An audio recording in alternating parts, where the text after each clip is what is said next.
Parâmetros adicionais da empresa. Essas informações são referentes somente à empresa que você está inicializando agora. Preste muita atenção porque são elas que determinarão a forma que o sistema funcionará com relação a essa empresa, inclusive disponibilizando ou não alguns campos e recursos do sistema. Portanto, se você observar que determinada opção não está disponível, é porque, de acordo com as suas informações, a empresa não precisará dela. Acesse o menu Manutenção, Empresas, Parâmetros adicionais da empresa. Aba Definições. Marque a opção Realiza cálculos automáticos de depreciação e correção monetária, para que toda vez que você acessar o sistema, ele verifique se será necessário realizar os cálculos da depreciação. Identificando que sim, o sistema fará uma pergunta para confirmar o processo. Assim, de acordo com as taxas e condições definidas de depreciação e correção monetária, elas serão realizadas para todos os meses, desde o seguinte ao último calculado até o mês correspondente, que é a data atual.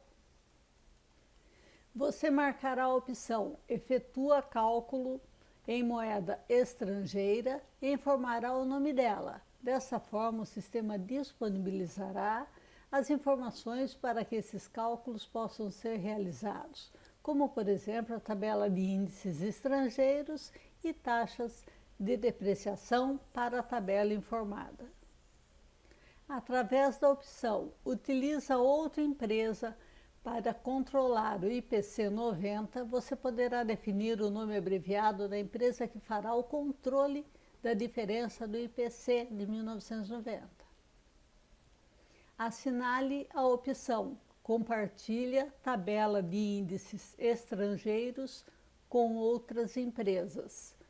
Se desejar que as cotações da moeda estrangeira utilizada por essa empresa também sejam utilizadas por outras cadastradas no sistema. Isso é claro, se você for realizar cálculos em moeda estrangeira.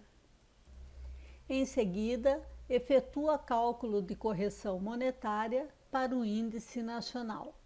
Se esse item estiver selecionado e tratado, os cálculos com data até 31 de dezembro de 1995 serão feitos automaticamente. Depois desta data, de acordo com a legislação fiscal, que é a legislação do imposto de renda, não deve ser processada a correção monetária. Se você pretende realizar cálculos que envolverão períodos com correção monetária e períodos posteriores a dezembro de 95, deverá manter essa opção assinalada.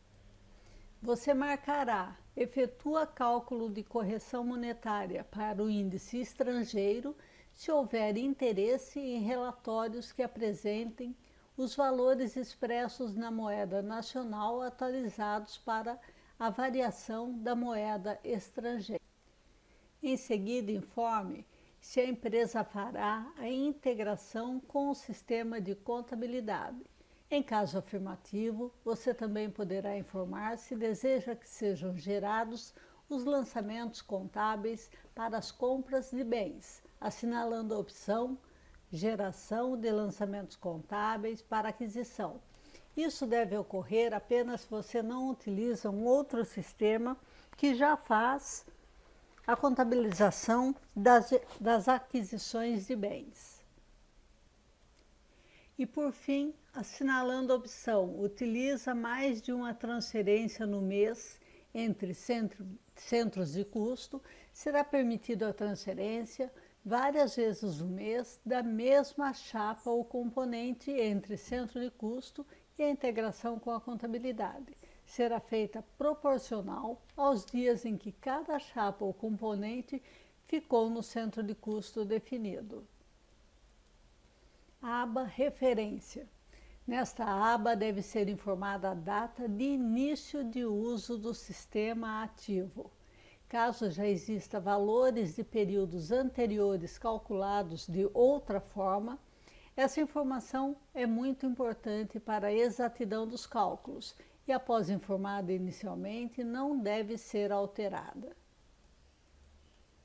Aba Centro de Custo e Contas Contábeis. Assinale se a contabilidade será por centro de custo. Neste caso, você deverá cadastrar o seu centro de custos no menu Manutenção, tabela Centro de Custos. Informar também o número de níveis de centro de custo, de 1 até o máximo de 3 níveis. E em seguida irá informar quantos caracteres terá cada nível cadastrado. Se a sua empresa for uma filial, nesta aba você deverá informar qual o destino da exportação, se é na matriz ou na própria filial. O campo Contas Contábeis somente deverão ser informados se forem genéricos, isso é, se forem utilizadas as mesmas contas para a geração dos lançamentos contábeis de bens ou parte significativa deles. As contas específicas para cada tipo de bem e o relacionamento entre elas deverão ser cadastradas em Manutenção Tabelas, Contas Contábeis. Aba Históricos. Para que o processo de exportação de lançamentos contábeis ou impressão de planilha contábil seja executado posteriormente, deve ser preenchidos campos para os campos de histórico e de descrição do histórico. O código do histórico deve coincidir com o existente na contabilidade. Desta forma, o ideal é que você clique no DLG, nos 3 pontinhos, e pesquise pelo histórico existente no seu sistema de contabilidade. Se o sistema de contabilidade estiver na mesma rede do sistema ativo e a empresa em questão estiver inicializada no sistema de contabilidade, os históricos serão apresentados para que você consiga definir corretamente. Após você cadastrar toda a configuração dos parâmetros adicionais da empresa, clique no botão para salvar o mesmo. Como eu informei que eu vou utilizar moeda estrangeira, o sistema está pedindo o índice estrangeiro e dessa forma, quando eu clicar em OK, o próprio sistema te leva para o campo específico. Efetua cálculos em moeda estrangeira. Vou definir um número aqui fictício e vou salvar novamente os parâmetros adicionais da empresa.